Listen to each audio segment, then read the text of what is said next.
Success is not just about money or popularity. For some people, success means happiness for themselves and for others. Let us see the story of Sahin Mystery in the chapter Didi.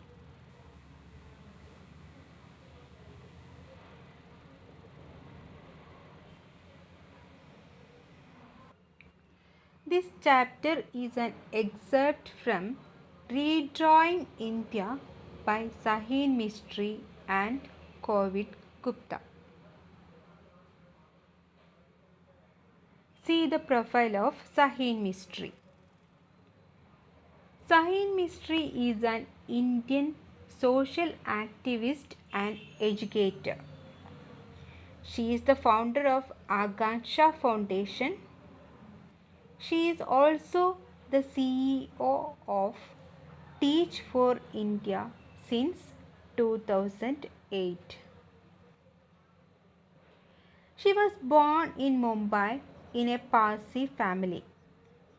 Her father is a banker with City Group.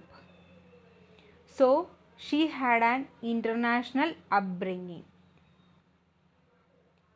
After attending boarding school in USA, she moved to India for higher education.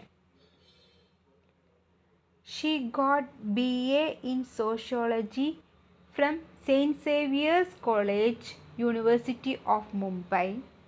Later, she got Masters in Education from the University of Manchester.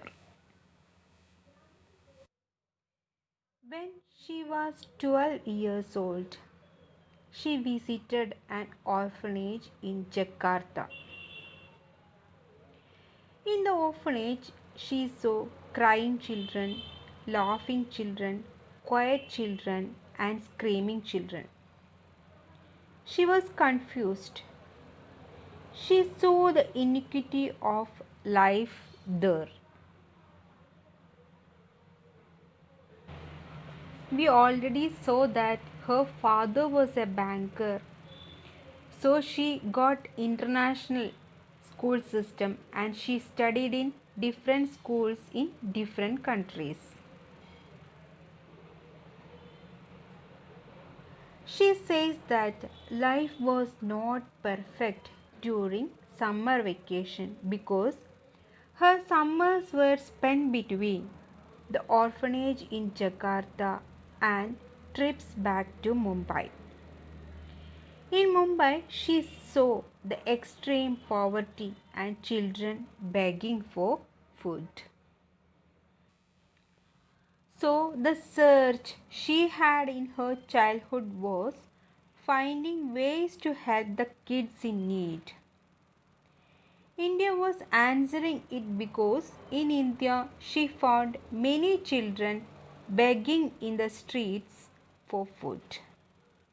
She knew she could help them to live better lives. She saw piles of food wasted at a friend's party. At the same time, she noticed a woman sitting on the side of the road portioning out all too meager amounts of dal and rice for her family. So she began to notice the disparity that existed in different people's lives. She was being challenged to find out her identity. She wanted to be a part of making things better for children. So she had a strong desire to move back to Mumbai. Her parents finally agreed her to live in Mumbai with the two conditions. She would get admission into a good undergraduate college in the city and later she would go abroad for her graduate degree.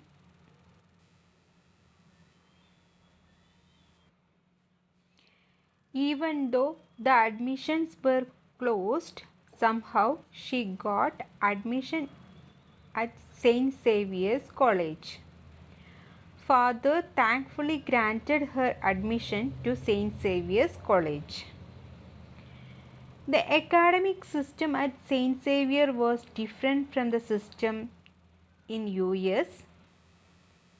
Here it is a far more bookish form of learning.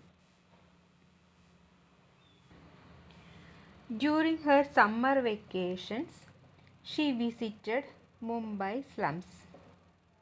It was horrible. The slum once Sahin walked into was a sprawling, low income community which was a maze of small alleyways. It was full of life. Some 10,000 people lived there without running water, no system of waste disposal, and shared 6 dark cubicle toilets in one alley. In one of her walks, she found Sandhya. Sandhya's life was utterly different from that of Sahin. Like Sahin, she was also 18. Sandhya knew no English and Sahin knew no Hindi. But Sandhya, wearing a sari, smiled, laughed and chatted a lot. Sandhya's home was smaller than the bathroom of Sahin's house. Then visiting the slums became her routine. After her college hours, she could rush to this new world and to this new community. The slum children started her calling Didi. Then Agamsha was born of the simple idea that India had people who could teach. The basic principle of Agamsha is providing underprivileged children with opportunity for learning. Agamsha wants the classroom to be just a safe place for the children where they can forget, at least for some time, their troubles at home and study and enjoy. Agamsha came into existence in 1991. It started with 15 children.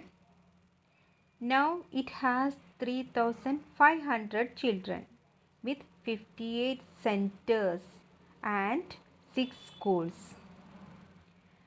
The children are taught, apart from English and maths, values, self-esteem and confidence.